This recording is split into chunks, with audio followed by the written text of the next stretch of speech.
أعوذ بالله من الشيطان اللعين الرجيم بسم الله الرحمن الرحيم الحمد لله خالق الخلق باسط الرزق ذي الجلال والإكرام والفضل والإنعام ثم الصلاة والسلام والتحية والإكرام على نبي المكرم المصطفى الأمجد المحمود الأحمد أبي القاسم محمد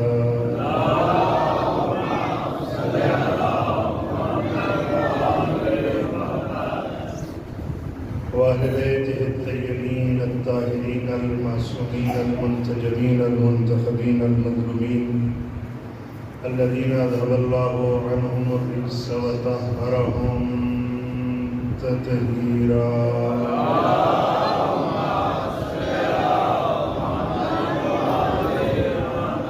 واللعنة الدائمة الأبدية الباقية على أعدائهم ملعونين اللهم الآن قتلة أمير المؤمنين أما بعد فقد قال أمير المؤمنين علي بن أبي طالب عليه الصلاة والسلام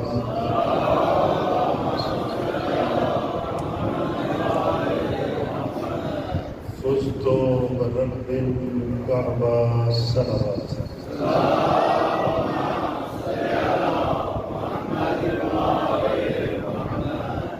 سامعین محترم ارباب اعزاز، شکر ہے اس خداوند منان کی اس نعمت عظمیٰ پہ کہ اللہ نے ہمارے قلوب کو اس علی کی محبت کا مرکز قرار دیا کہ جس علی کا کوئی مقابلہ نہیں کر سکتا۔ دعا گو ہوں خداوند منان آپ کو اس عزاداری میں بہترین اجر عطا کرے اور قبر کی تنہائی میں اور قبر کی گرمی میں امام علی کی یہ عزاداری ٹھنڈک بن کر قبر کی تنہائی کو بھی دور کرے اور اس حرارت کے لیے بھی یہ ٹھنڈک ہو۔ عظیم عبادت ہے۔ میرے محترم سامعین، میرے بزرگوار حجت الاسلام والمسلمین لخاور تقوی صاحب کو حکم تھا، اللہ نے یہ سعادت نصیب کی۔ میں اپنے خطاب کا پہلا جملہ یہی عرض کر رہا ہوں کہ لوگ اپنی جوانیوں پہ، لوگ اپنے اقتدار پہ پہنچ کر بڑے منصب حاصل کر کے کامیابیوں کا اعلان کرتے ہیں۔ علی کائنات کی وہ واحد شخصیت ہے، لفظوں پہ غور کیجیے گا اور میں لفظوں کا ذمہ دار بھی ہوں۔ علی اس اللہ کی پوری کائنات میں وہ واحد شخصیت ہے کہ جس کو اللہ نے دنیا میں آنے میں وہ بلندی عطا کی کہ کوئی اس کا جسم نہیں۔ علی کعبے میں آئے اور مورخین نے لکھا ہے، میں فقط آپ کو مولا کی زندگی کا پورا ایک سفر عرض کر کے آپ سے اجازت لوں گا، جتنی میری بساط علمی ہے اسی کے مطابق اللہ نے علی کو دنیا میں بھیجنے میں وہ شرف عطا کیا، کوئی علی کا مثل نہیں۔ دنیا لاکھ کوشش کرے، لوگوں نے نمازیں بھی پڑھی، رکوع بھی کیے، زکاتیں بھی دیں، یہ آیت اترے، لیکن میں کہوں گا کس بات پہ علی کا کوئی مقابلہ کرے گا؟ انسان نہ اپنے آنے میں اس کا اختیار ہے، نہ اس کے جانے میں اس کا اختیار ہے، لیکن اس بے اختیاری میں بھی اللہ نے علی کو وہ فضیلت عطا کی کہ کعبہ بھی موجود ہے لیکن آج تک کوئی کعبے میں پیدا نہیں ہو سکتا۔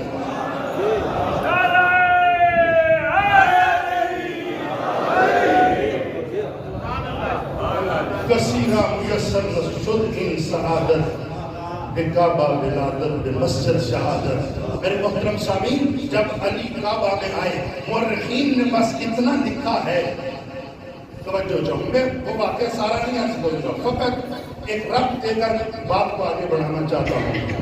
علی کی پہلی آنکھ کھلی، کعبہ میں آئے، 3 دن کے بعد روایت کے مطابق رسول کائنات آئے، علی کی آنکھیں بند ہیں. رسول نے اپنے ہاتھوں پہ علی کو لیا، بلکہ میں جملہ بدل کر لوں گا کہ جب قرآن امامت رحل نبوت پہ آیا، امامت نے آنکھ کھولی، چہرہ نبوت کی زیارت کی.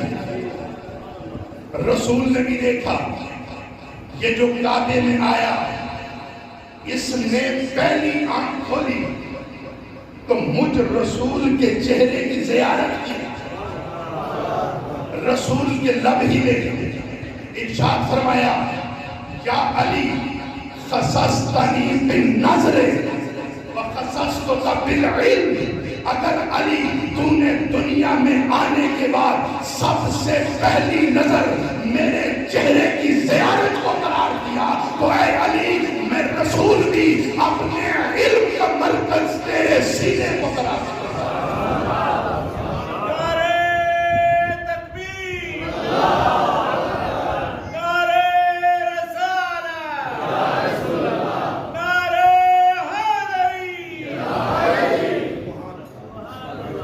علی نے آنکھ کھولی، چہرہ نبوت کی زیارت، رسول کے لب ہلے، کہا علی میں اپنے علم کا خزینہ تجھے قرار دے رہا ہوں. اب عزیزو، جیسے ہی پیغمبر نے یہ فرمایا، اب روایتیں مختلف ہیں. کہا کہ امیر المومنین نے فرمایا قد افلح المومنون، سورہ مومنون کی تلاوت. توجہ چاہو، پیغمبر نے سوچا کریں کبھی، پیغمبر نے فرمایا کہ اے علی میرے علم کا مرکز تو. علی نے اپنی جب آنکھ کھولی تو نبوت کی زیارت، اور زبان کھولی تو جو رسول نے فرمایا تھا اس کی دلیل فراہم کی. بھئی یہ تو رسول نے کہا نا کہ علی میں تیرے سینے اپنے علم کا مرکز قرار دے رہا ہوں. یہ پیغمبر نے فرما دیا تھا، اب دلیل بھی تو چاہیے تھی. اب میرے مولا علی نے، مفسرین نے لکھا ہے، مورخین نے لکھا ہے کہ امیر المومنین کی پہلے آنکھ کھلی، اب لب کھل رہے ہیں. میرے مولا فرماتے ہیں قد افلح المومنون. توجہ چاہو. اب عزیزو بات ذرا روک کے کر رہا ہوں. اب مجھے سمجھ نہیں آ رہی یہ رسول کا معجزہ حساب کرو یا علی کا معجزہ حساب کرو. ہر کسی کی اپنی اپنی عقیدت ہے، لیکن میں تو یہی کہا کرتا ہوں کہ یہ دست نبوت اتنے بے باعظمت ہیں، اگر ان ہاتھوں پہ کنکر آ جائے تو وہ بھی تسبیح کرنے لگتا ہے. جب کہ ابو طالب کا لال راہل نبوت پہ آیا نا، ابھی قرآن اترا نہیں تھا. میرے مولا نے جو بعد میں سورہ مومنون بننی تھی، جو بعد میں قرآن بننا تھا، اس کو علی آج تلاوت کر رہے ہیں. اب مجھے سمجھ نہیں آتی کہ علی نے رسول کے ہاتھوں میں اپنے آپ کو اتنا بلند پایا کہ رسول کے ہاتھوں کی بلندی پہ علی نے لوح محفوظ کا مطالعہ کر کے قد افلح المومنون کی آیات کی تلاوت کر کے یہ بتا دیا کہ دنیا والوں یاد رکھنا، علی اپنی زندگی کی پہلی کلام میں مومنین کا تعارف کروا رہا ہے.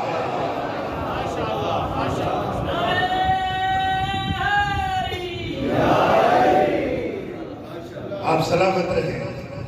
اب جیسے ہی مولا نے یہ فرمایا نا قد افلح المومنون، تو پیغمبر نے فرمایا علی تو نے مومنوں کی کامیابی کی بات کی کہ بتا کہ مومنین کامیاب ہیں.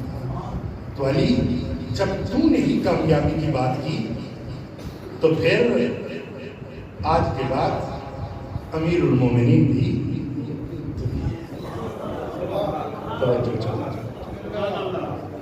اور میرے محترم سامعین، میں نے خود روایت دیکھی ہے کہ جب کسی نے امام سے پوچھا کہ متا سمیا علی امیر المومنین، کہ کس وقت علی کو امیر المومنین کے لقب سے ملقب کیا گیا، تو معصوم نے فرمایا الآدم بین الماء والطین، کہ علی اس وقت بھی مومنوں کا امیر تھا جب آدم مٹی کے درمیان تھے۔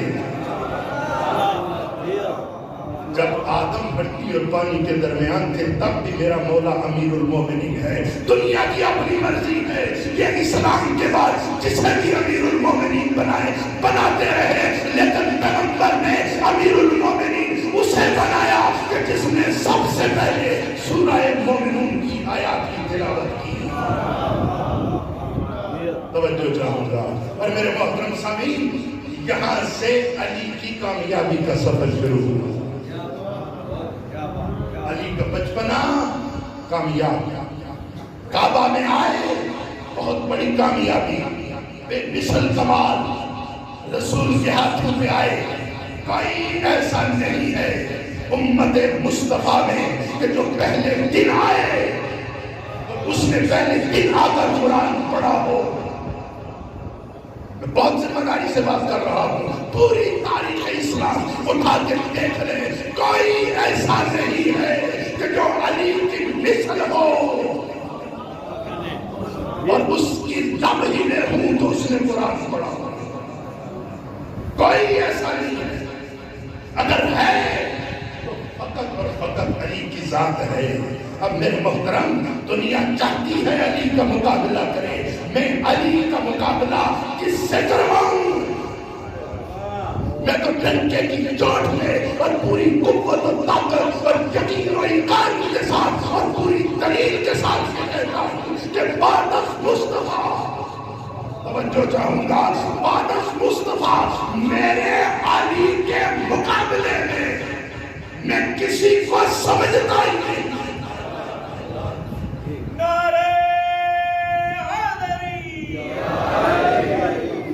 کوئی علی کا مقابلہ نہیں کر سکتا۔ اچھا بھائی، مقابلہ کرنا ہے تو کس میں کرنا ہے؟ مقابلے کے بھی اصول ہوتے ہیں نا، توجہ چاہوں گا، مقابلے کے اصول ہوتے ہیں۔ فرض کریں ایک میدان ہے، وہ سجا ہوا ہے، دو ٹیمیں ہوں گی تو میدان میں اتریں گی۔ اس کا مطلب یہ ہے کہ میرا مقابلہ ہے، فٹ بال کا مقابلہ ہے، کسی نہ کسی شے کا تو تعین کرنا پڑے گا، تب کہا جائے گا کہ مقابلہ ہے۔ میں کہوں گا پہلے اس معیار کا تعین کرو، اس معیار کو لے کر آؤ، اس معیار کو بتایا جائے، پھر علی کے مقابلے میں کسی کو لایا جائے۔ اور خدا کی قسم، میں دنیا کے معیاروں کو چھوڑ کر میں قرآن کے دیے ہوئے معیار پہ بات کر رہا ہوں۔ قرآن نے کم از کم 3 معیار دیے، توجہ چاہوں گا، قرآن نے 3 معیار دیے ہیں۔ فضل اللہ المجاہدین علی القائدین، یہ ایک معیار ہے۔ اللہ نے فضیلت دی ہے اس کو جو رائے خدا میں جہاد کرتا ہے، اس پہ کہ جو جہاد نہیں کرتا۔ توجہ چاہوں گا، یہ قرآن کا پہلا تعلق، قرآن کا پہلا معیار۔ تو بس ہمیں دیکھنا ہوگا قرآن کے اس معیار کے مطابق، کوئی روایت نہیں عرض کر رہا، توجہ ہے کہ ایک سلوات پڑھ لیں محمد والے۔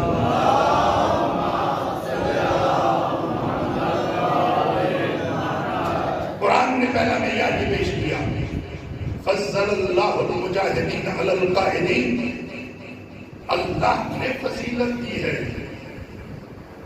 یہ جو تھیوری ہے نا کہ سارے برابر ہیں، بھائی جب رسولوں میں سارے برابر نہیں ہیں، تلک الرسل فضلنا بعضهم علی بعض، ہم نے بعض رسولوں کو بعض میں فضیلت عطا کی، تو یہ قرآن کے ساتھ متصادم نظریہ ہے۔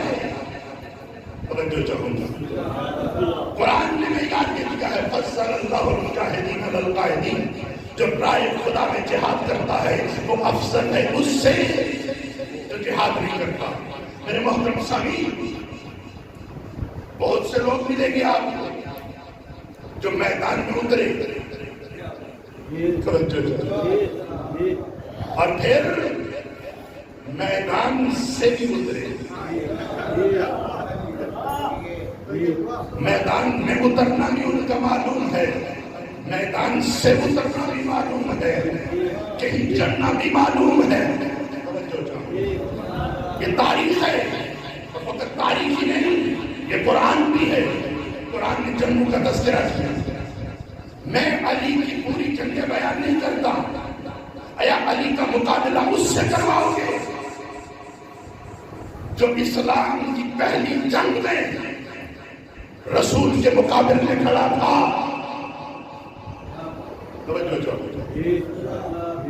نہیں میرے محترم سامعین، قرآن کے اس اصول کے مطابق کہ اللہ نے مجاہدین کو فضیلت عطا کی، بہت سارے مجاہد ہوئے، میرا سلام بول پہ بہت سارے ایسے شہداء ہیں جنہوں نے اسلام کی خاطر قربانیاں دی، لیکن پوری تاریخ اسلام کا علی وہ واحد مجاہد ہے کہ جس کی زندگی کی ساری جگہ نہیں بلکہ جس کے جہاد کی ایک ضربت کائنات کی عابدوں کی عبادت سے افضل بن جائے۔ اور کسی آپ نے نہیں کہا بلکہ یہ پیغمبر نے سند دی اور فرمایا ضربت علی فی یوم الخندق افضل من عبادت الثقلین، کہ خندق کے دن علی کی ایک ضربت کائنات کی عبادتوں پہ حاوی ہے۔ یہ قرآن کے پہلے معیار کے مطابق علی کا پورا جہاد نہیں، علی کی پورے جہاد میں سے خندق کی لڑائی میں، خندق کی جنگ میں ایک ضربت۔ کوئی ایسا مجاہد ہے؟ جی میرے بزرگ تو جانتے ہیں، میں اپنے عزیزوں کو سبق سنا رہا ہوں، اس نظریے میں بات کر رہا ہوں کہ ہم علی کے ساتھ کسی کی برابری کے قائل ہیں۔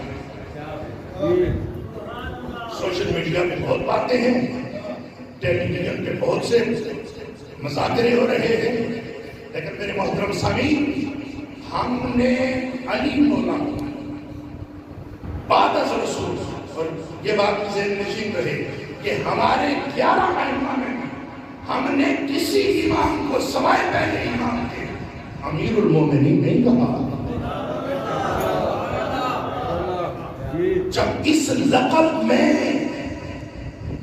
اپنے 11 ائموں کو بھی علی کے ساتھ برابری کا قائل نہیں ہوں تو کسی اور کو کیسے؟ ایک سلوات پڑھیں محمد والے محمد۔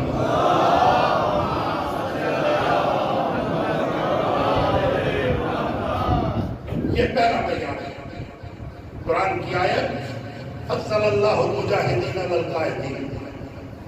دوسری آیت هل يستوي الذین یعلمون والذین لا یعلمون۔ قرآن میں یاد دے رہا ہے اور سوال کے انداز میں لوگوں کی عقلوں کو جھنجھوڑ کر یہ پوچھ رہا ہے کیا جاننے والا اور نہ جاننے والا برابر ہے؟ قرآن پوچھ رہا ہے، آج کا کوئی مولانا نہیں پوچھ رہا، قرآن پوچھ رہا ہے صاحب عقل سے۔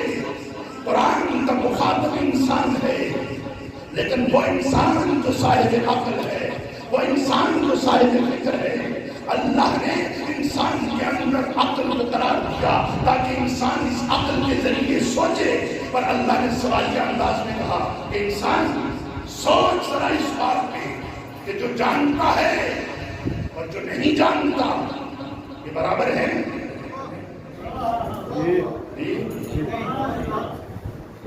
سوال مشکل تو نہیں ہے، برابر نہیں ہے، ایسے ہی برابر جو جانتا ہے اور جو نہیں جانتا۔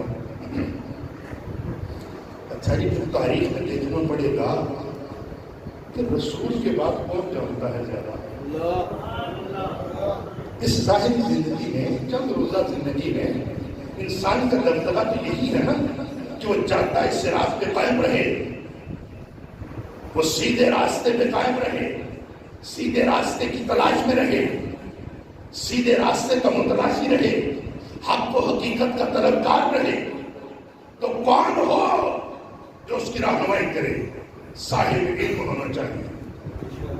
اب میرے محترم سامعین، بہت ساری روایات ہیں اس باب میں فقط ایک دو نقطے لے کر آگے بڑھ رہا ہوں، اور ایک روایتوں کا سہارا لے کر۔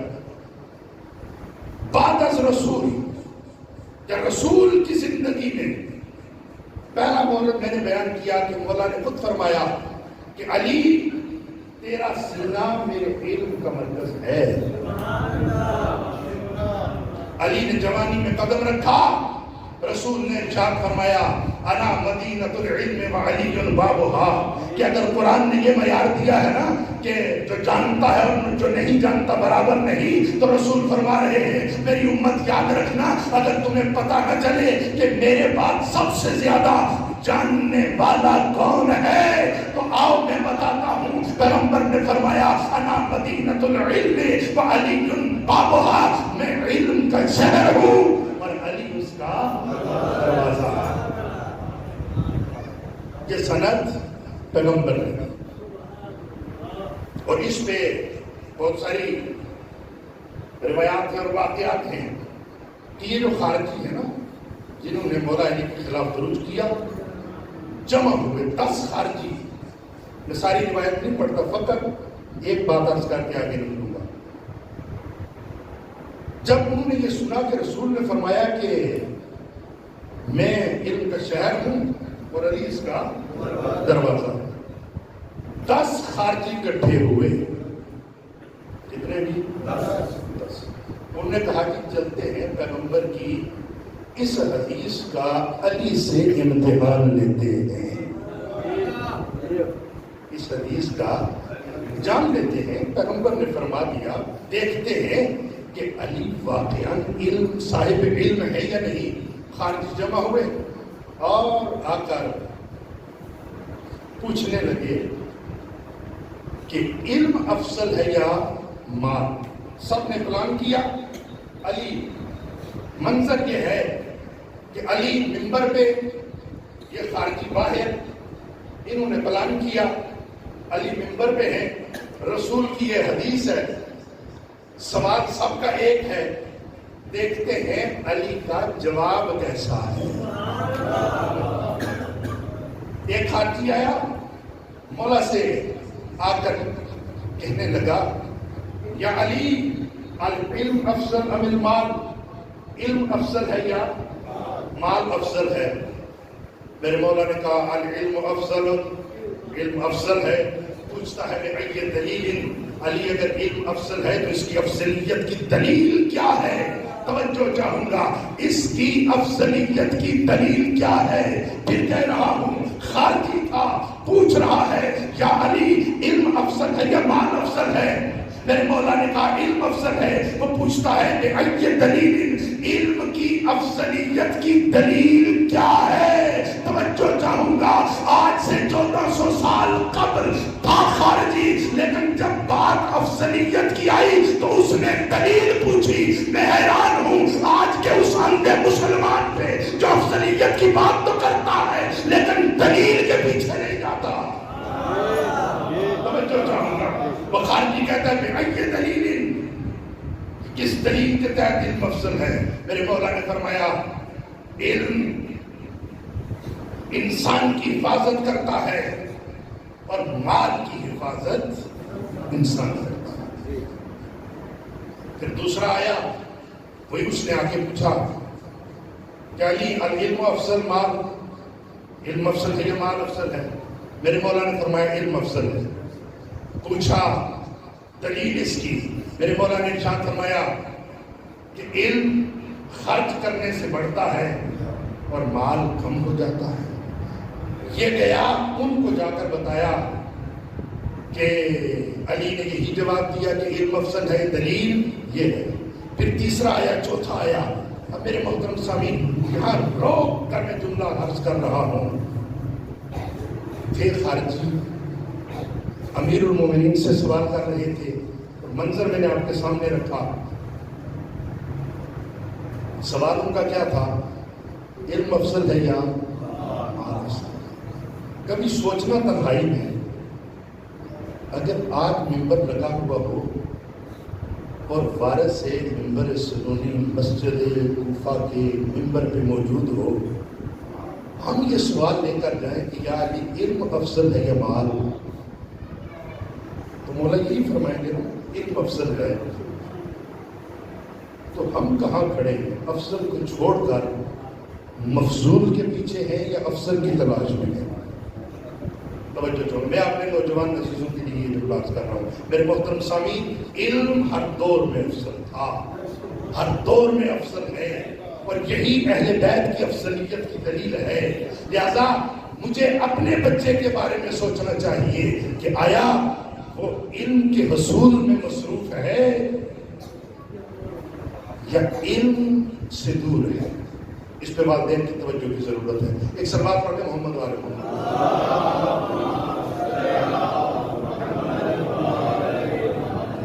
اچھا جی، میں نے منظر کیا بیان کیا؟ خارجیوں نے سوال کیا مولا علی سے علم افضل ہے یا مال افضل ہے؟ میرے مولا نے ارشاد فرمایا علم، بولیں گے علم افضل ہے۔ بہت شکریہ، تھوڑا سا ساتھ دیں گے، مجھے پتا آپ تھکے ہوئے ہیں، اللہ آپ کو جزائے خیر دے۔ علم افضل ہے۔ 10 لوگ تھے، میں نے 10 کی بات ہر ایک کا سوال نہیں آپ کے سامنے رکھا، وقت شام ہے۔ جب 10 کے 10 پوچھ چکے نا علی سے، میرے مولا منبر پہ بیٹھے ہوئے، خارجی 10 باہر موجود۔ ذرا تصورات کی دنیا میں منظر دیکھیں، علی منبر سے اترے، مسجد سے باہر نکلے، جہاں خارجی تھے قبلہ جا سکتے وہاں ہی علی پہنچے۔ خارجیوں کو دیکھ کر رسول کے لائق شاگرد، رسول کے قول کی صداقت دلیل فراہم کرنے والے شاگرد، خارجیوں کو دیکھ کر کہا ہو 10 خارجیوں، تم تو 10 تھے، اگر قیامت تک لوگ آتے رہے، علی منبر پہ بیٹھا رہے، اللہ وقت کو اتنا وسیع کر دے، علی کی زندگی اتنی دراز کر دے، لوگ علی سے پوچھتے رہے کہ علم افضل ہے یا مال، خدا کی قسم قیامت تک علی یہی کہتا رہے گا علم افضل ہے، اور ہر ایک کو دلیل پہلے سے مختلف دے کر رسول کی اس حدیث کو صداقت کے معیار پہ اس طریقے سے قائم کر دے گا کہ رہتی دنیا تک ہر کوئی یہی کہے گا کہ اگر علم کا شہر رسول ہے تو علم کے دروازے کا نام علی ہے۔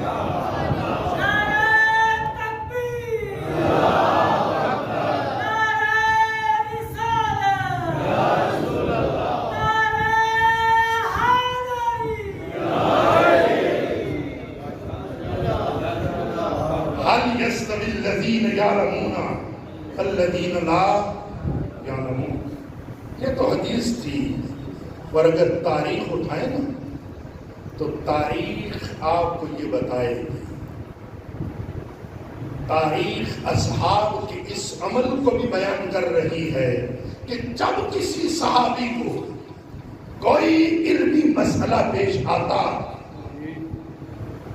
تو وہ اپنے آپ کو، جملہ دے رہا ہوں، وہ اپنے آپ کو علم میں یہ کہہ رہا ہوں، جب کسی صحابی کو علمی اعتبار سے کوئی مسئلہ پیش آتا تو وہ علم میں اپنے آپ کو علی کا برابر نہیں سمجھتے تھے، بلکہ خود چل کر علی کے دروازے پہ زانوئے تلمس دے کر کے یہ بتاتے تھے کہ علی علم سے ہم سے افضل ہے، ہم مفضول ہیں، ہم وہ ہیں کہ جو علی سے پوچھتے ہیں، اور علی وہ ہے جو ہمیں بتاتا ہے۔ یہ اصحاب کا عمل ہے۔ تو جو قرآن نے پھر یہی بتایا نا کہ جو جانتا ہے اور جو نہیں جانتا وہ برابر نہیں ہے. جو پوچھنے جا رہے تھے اور جس سے پوچھ رہے تھے وہ پھر برابر ہوئے؟ جی برابر. اور اصحاب میں سے ہم اصحاب کی قدر کرتے ہیں لیکن ہر ایک کا اپنا مرتبہ ہے. میں اپنے عقیدے کا ترجمان ہوں. میں بابا کے دور پورے یقین کے ساتھ، پوری عقیدت کے ساتھ، پوری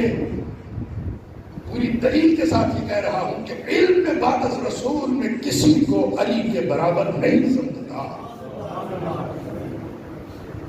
یہ میرا عقیدہ ہے اور اس کی ترجمانی کا میں حق رکھتا ہوں. اور میرے محترم سامعین،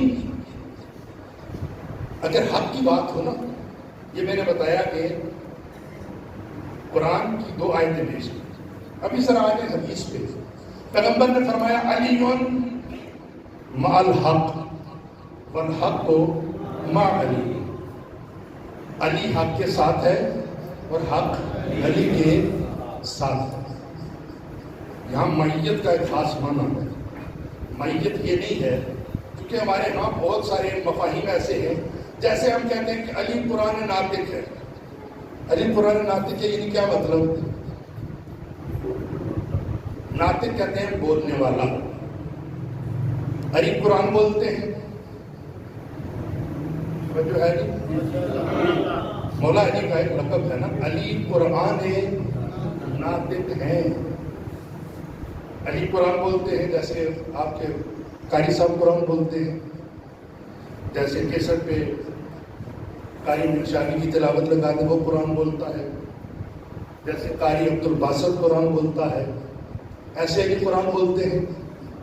جی علی کیسے قرآن بولتے ہیں؟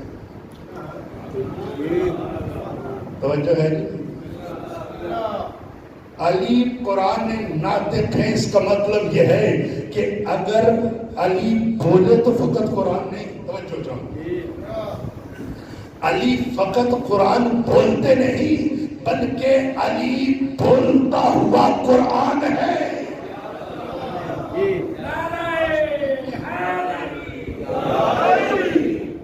اور اگر علی اتنا بولتا ہوا قرآن ہے کہ اگر علی شب ہجرت بستر رسول پہ آ جائے اور کچھ نہ بولے تب بھی قرآن ناطق ہے.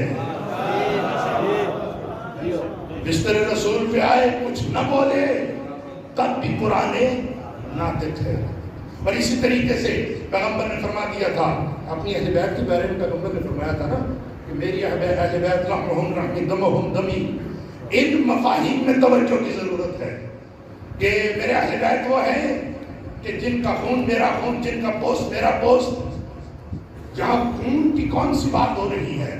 یہی جو گروپ ہوتے ہیں خون کے، او پازیٹیو ہے اور نیگیٹیو ہے، فلاں فلاں فلاں، کچھ جسمانی یا مادی پہلو سے پیغمبر فرما رہے ہیں. نہیں میرے محترم سامعین، پیغمبر یہ فرما رہے ہیں میری امت یاد رکھنا علی قرآن ناطق ہے، علی بولتا ہوا قرآن ہے.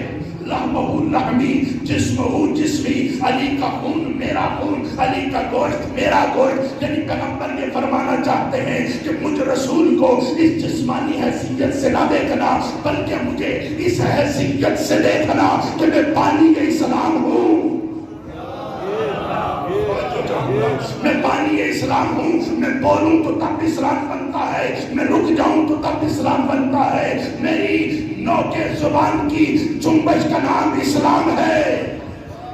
میرے قدم اٹھیں تو اسلام، میری سنا ہو تو اسلام، میرا جنگ ہو تو عین اسلام. جیسے پیغمبر کا ہر حرکت، پیغمبر کا ہر سکون، پیغمبر کا ہر عمل عین اسلام ہے، ایسے ہی علی کا ہر عمل عین اسلام ہے. اگر علی کسی سے جنگ کر لے تو یہ عین اسلام ہے. اگر علی کسی کے بارے میں جو کچھ کہتے تو عین اسلام بن جاتا ہے. یہی وجہ ہے کہ جو علی کے مقابلے میں آئے وہ ہدایت یافتہ نہیں ہے، وہ جانتا ہے حق سے دور ہے. اس لیے کہ پیغمبر نے یہ بھی فرما دیا تھا علی مع الحق والحق مع علی. دیکھنا جدھر علی ہو حق ادھر ہوگا. علی کے جو مقابل میں ہے وہ باطل تو ہو سکتا ہے، اسلام کا لبادہ تو اوڑھ سکتا ہے لیکن مسلمان نہیں ہو سکتا.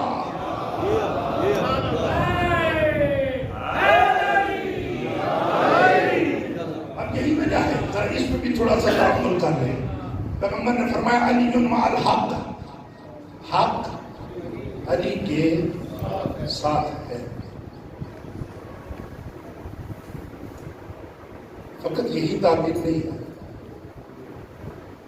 پیغمبر آگے بڑھے، فرمایا وعلی مع الحق، علی بھی حق کے ساتھ۔ اچھا یہ حق کیا ہے؟ آیا میں جس کو حق کہوں گا وہ حق ہوگا، یہ جسے اللہ حق کہے وہ حق ہوگا؟ یہ جسے اللہ حق کہے وہ حق ہوگا۔ حق علی کے ساتھ۔ سب سے پہلے لفظ حق، قبلہ صاحب موجود ہیں، ان کی موجودگی سے استفادہ کرتے ہوئے، سب سے پہلے لفظ حق اللہ نے اپنی ذات کے لیے استعمال کیا۔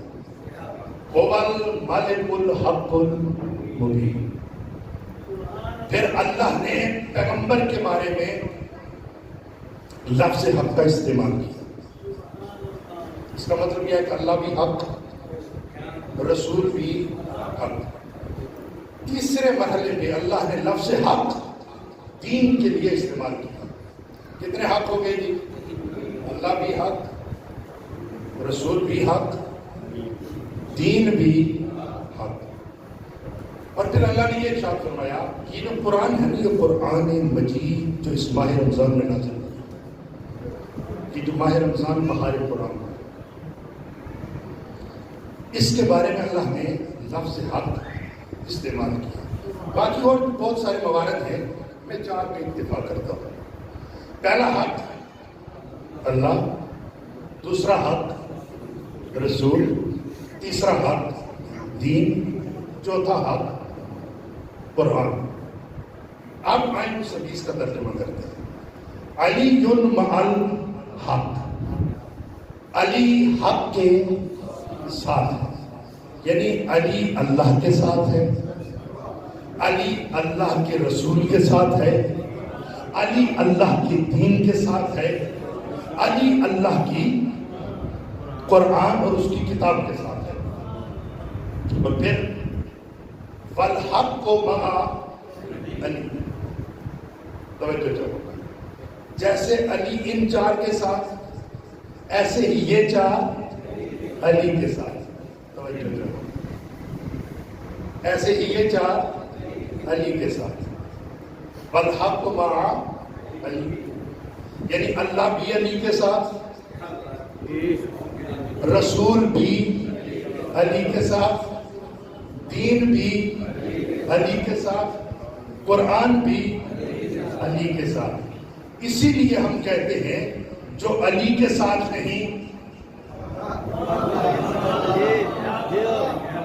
وہ اللہ کے ساتھ بھی نہیں، وہ رسول کے ساتھ بھی نہیں، وہ دین کے ساتھ بھی نہیں، اور وہ قرآن کے ساتھ بھی نہیں۔ علی جب ان چاروں کے ساتھ ہے، یہ چار علی کے ساتھ ہے، تو پھر جو جو علی کے ساتھ ہوگا نا وہ کامیاب ہے۔ توجہ چاہیے، کیونکہ کامیابی کے لیے کیا چاہیے؟ مسلمان جنت کو آخری کامیابی سمجھتے ہیں نا۔ تو جنت میں جانے کے لیے ضروری کیا ہے؟ اللہ کی وحدانیت پہ اعتقاد ہو۔ جو یہ جو آپ تلقین پڑھتے ہیں نا میت کے لیے، بہتر ہے کہ انسان میت کو سمجھانے سے قبر خود سمجھے، ٹھیک ہے؟ وہ جو ہم میت کو وہاں لٹا کے نا پڑھا رہے ہوتے ہیں، یہ پڑھانے کا عمل اگر دنیا میں تو بہت اچھا ہے کہ یہاں ہم کسی سے پوچھ لیں کہ یہ جو کہتے ہیں نا کہ جنت حق ہے، فلاں حق ہے، فلاں حق ہے، فلاں حق ہے، انبیاء حق ہے، کتاب حق ہے، قبلہ حق ہے، اس دنیا میں اگر ان اعتقادات کو سیکھ لیں تو بڑی بات ہے۔ ایک سلوات پڑھ لیں محمد وآلہ محمد۔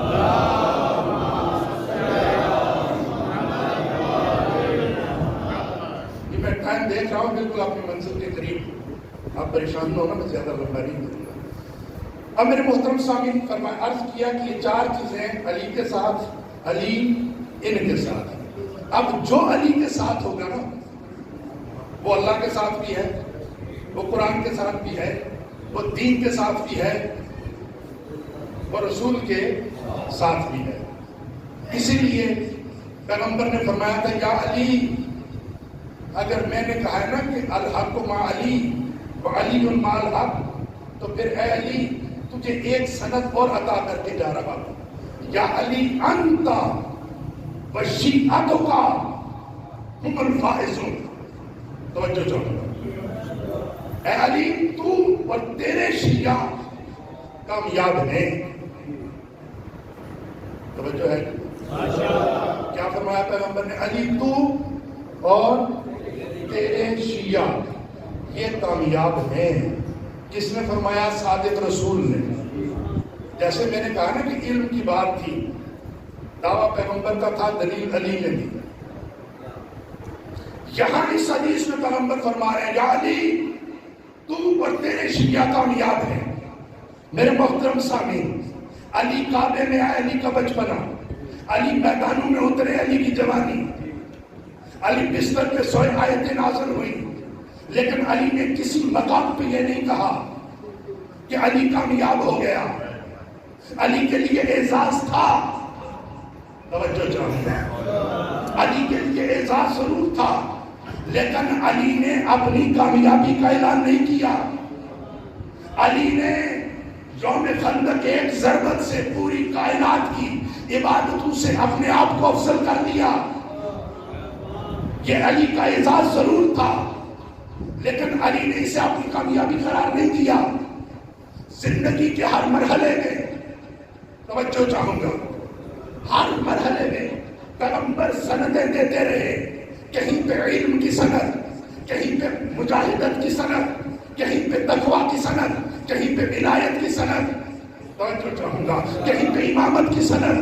لیکن یہ سب کچھ علی کے لیے اعزاز تھا، لیکن علی نے کسی کے ملنے پہ اپنی کامیابی کا اعلان نہیں کیا۔ لیکن عزیزوں، جب شب 19 کی صبح کا وقت تھا، فجر کے ٹائم پہ علی مولا کے سر پہ ضربت کا لگنا تھا، علی نے فرمایا فزت برب الکعبہ، رب کعبہ کی قسم علی کامیاب ہو گئے۔ یعنی علی بتانا یہ چاہتے تھے کہ کل میں کعبہ میں آیا تھا، رسول کے ہاتھوں پہ آیا تھا، رسول نے کہا تھا قد افلح المؤمنون، علی تو مومنوں کا امیر ہے، تو کامیاب ہے۔ علی نے جوانی میں قدم رکھا، رسول نے سند دی یا علی انت وشیعتک هم الفائزون، علی تو کامیاب ہے، تیرے شیعہ بھی کامیاب ہے۔ یہ رسول کہتے رہے۔ آج علی کی زندگی کی آخری سانسیں ہیں، علی اپنے پوری زندگی کے سفر کو ایک جملے میں سمیٹتے ہوئے پوری تاریخ رقم کر کے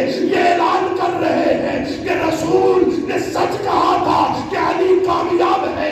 علی اپنی سانسوں میں، آخری سانس میں یہ اعلان کر کے جا رہا ہے فزت برب الکعبہ، وہ کعبہ سے لے کر اس مسجد تک علی نے سارا سفر کامیابی کے ساتھ طے کیا ہے۔ فزت برب الکعبہ، علی کچھ اور بھی کہہ سکتے تھے، یعنی اپنی کامیابی کو کعبہ کے ساتھ ملا دیا ہے کہ علی یہ سارا سفر کامیابی ان کے ساتھ طے کرتے ہوئے آج اس سفر کو اختتامی مراحل تک پہنچا رہے ہیں۔ پر عزیزو، جس مسجد میں علی کو ضرب لگی،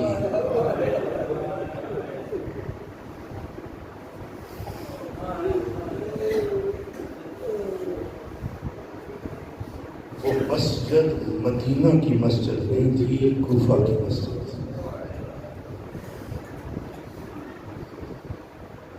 اللہ اکبر۔ کہتے ہیں جب مولا کو ضربت لگی ہے نا، عاطف غیبی سے آواز آئی واللہ تحطمت ترکان الہدیٰ، خدا کی قسم ہدایت کے مینارے گر گئے۔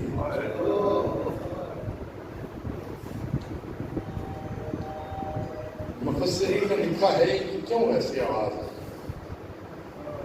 عاطف غیبی میں کیوں آواز ہے؟ علی کی ضربت سے امام کائنات کی روح ہوتا ہے۔ زمین میں لرزہ آیا، اللہ کا عرش کانپا، ملائکہ سے تسبیح چھوٹی۔ یہ آواز ہر ایک نے سنی۔ مولا امام حسن مسجد کو دوڑے، کہتے ہیں اپنے بابا کے زخمی باپ کے قریب مولا حسن بیٹھے، باپ کی حالت دیکھ کر رو رہے تھے، گرم گرم آنسو امام حسن مجتبیٰ کے جب علی پہ گرے، علی نے ایک مرتبہ آنکھ کھولی، تسلی دی، کہا حسن بیٹا وہ دیکھو دادا ابراہیم میرے منتظر ہے۔ حسن کو تسلی ملی، امام حسین عزیزوں، میں روایت پڑھ رہا تھا کہ میرے مولا امام حسین بابا کے پاؤں کے ساتھ لپٹ کے رو رہے تھے۔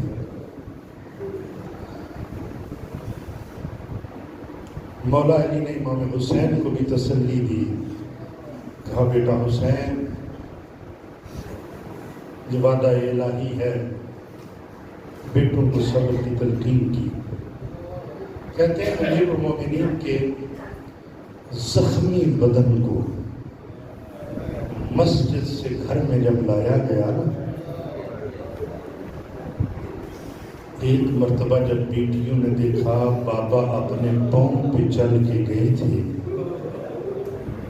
لیکن جب واپس پلٹ رہے ہیں زخمی سر ہے، داڑھی خون سے خضاب ہو چکی ہے، امیر المومنین کے زخمی بدن کو رکھا گیا، بیٹیاں آئیں، جناب زینب و کلثوم نے زخمی بابا کو دیکھ کر رونا شروع کیا۔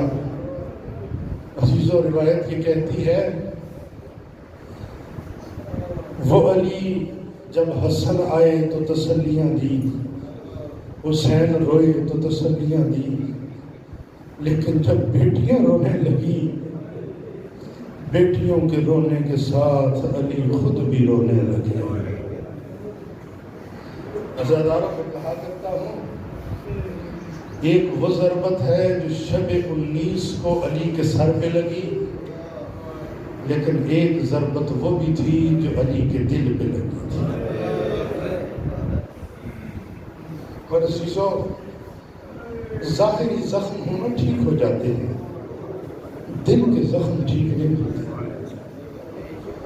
وہ جو دل پہ ضربت تھی نا، علی کو اس کا درد 25 سال رہا۔ کبھی اسی گلی سے گزرتے جہاں پہ غیرتوں نے علی کے گلے میں رسیاں ڈالی تھی، کبھی اسی گلی سے گزرتے جہاں پہ زہرا کو تعزیانے لگے تھے۔ عزیزوں وہ جگر کی جو دل کی ضربت ہے نا وہ سخت ہے۔ میں نے روایت میں پڑھا ہے، ذرا ماحول بن جائے آپ کے دل مولا کی مظلومیت کو سمجھ سکے۔ کائنات کا مظلوم اول ہے میرا مولا علی۔ مولا خود نہج البلاغہ میں فرماتے ہیں علی کی مظلومیت اتنی ہے، بچے جوان ہو گئے، جوان بوڑھے ہو گئے، بوڑھے مر گئے، لیکن علی کی مظلومیت ختم نہیں ہوئی۔ عزیزوں میں نے پڑھا ہے کہ جب عاشور کا دن تھا نا، میرے مولا امام حسین زین ذوالجناح سے زمین پہ آ چکے تھے۔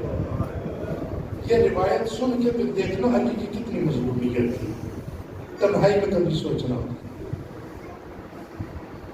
مولا زین ذوالجناح سے زمین پہ آ چکے، ایک مرتبہ فوج اشقیاء نے ارادہ کیا کہ وہ مظلوم حسین کے خیمہ کی طرف بڑھیں۔ عزیزہ روایت کہتی ہے زخمی حسین زمین کربلا پہ پڑے ہوئے، جسم زخموں سے چور چور ہے۔ ایک دفعہ میرے مولا کے جسم اطہر میں حرکت آئی، مولا نے سر کو اٹھایا، زبان کھولی، فوج اشقیاء کی طرف دیکھ کر کہتے ہیں ظالمو، اگر تمہارا کوئی دین نہیں تو دنیا میں تو آزاد رہو، حسین ابھی تک زندہ ہے، اس کے خیموں کا رخ نہ کرو۔ اللہ حسین مولا کا آخری موقع، کسی کو جرأت نہیں ہے کہ وہ حسین کے خیام کی طرف بڑھے، لیکن میں کہوں گا مولا علی تو ذوالفقار حیدری کا مالک ہے، تیرے بازو میں تو بڑی طاقت ہے، لیکن تیری کتنی مظلومیت ہے کہ تیرے ہوتے ہوئے زہرا کا پہلو بھی زخمی ہو، موسم بھی شہید ہو، دروازے کو بھی آگ لگے، زہرا کو بھی تازی آنے لگے۔ اجرکم اللہ، عزاداروں یہ وہ زخم تھا جو پوری زندگی علی کو رلاتا رہا، لیکن عزیزو آج کا جو دن تھا عزاداروں، علی دنیا کے غموں سے آزاد ہوئے۔ اتنی مصیبتیں دیکھنے کے بعد عزاداروں میں نے روایت پڑھی ہے کہ اس ملعون نے جب میرے مولا کو ضربت لگائی نا، علی اتنا قریب امام تھا، جب کہا گیا حکیم آیا اور اس نے آ کر کہا کہ اے حسن جتنا ہو سکے اپنے بابا کو دودھ پلاؤ۔ اجرکم اللہ، اپنے بابا کو دودھ پلاؤ۔ عزاداروں کہتے ہیں کہ کوفہ کی یتیم بچے اپنے ہاتھوں میں دودھ کے جام لیے ہوئے علی کے محلے کی طرف آ رہے تھے، علی کے گھر کی طرف آ رہے تھے، لیکن جب مولا کو دودھ کا جام پیش کیا نا میرے مولا حسن نے، ایک مرتبہ میرے مولا نے دودھ پی کے حسن مولا سے کہتے ہیں حسن بیٹا کیا میرے قاتل کو بھی دودھ پلایا ہے؟ اجرکم اللہ، عزاداروں یہی وجہ ہے کہ جب ابن ملجم کو میرے مولا کے سامنے لایا گیا نا، میرے مولا نے ایک ہی جملہ کہا، اے ابن ملجم تو یہ بتا کیا میں تیرا مہربان امام نہ تھا؟ کیا میں تیرا اچھا امام نہ تھا؟ اور بے غیرت تو نے مجھ پہ یہ ظلم کیوں کیا؟ تو نے زینب و کلثوم کو پردیش میں کیوں یتیم کیا؟ عزادارو آ گیا وہ دن، عزادارو حکیم نے کہا اے حسن مولا جتنا ہو سکے دودھ پلایا جائے۔ عزادارو روایت یہ کہتی ہے آج جو شب گزری نا میرے مولا نے بڑی کرب میں گزاری۔ عزادارو وہ جو زخم پہ باندھی ہوئی پٹی تھی، میرے مولا کا رنگ اتنا زرد ہو چکا تھا، زہر جسم میں پھیل چکا تھا۔ اب عزادارو واقعے کی امیدیں ختم ہو چکی تھی، اب آ گیا وہ مرحلہ جب علی نے وصیتیں کی۔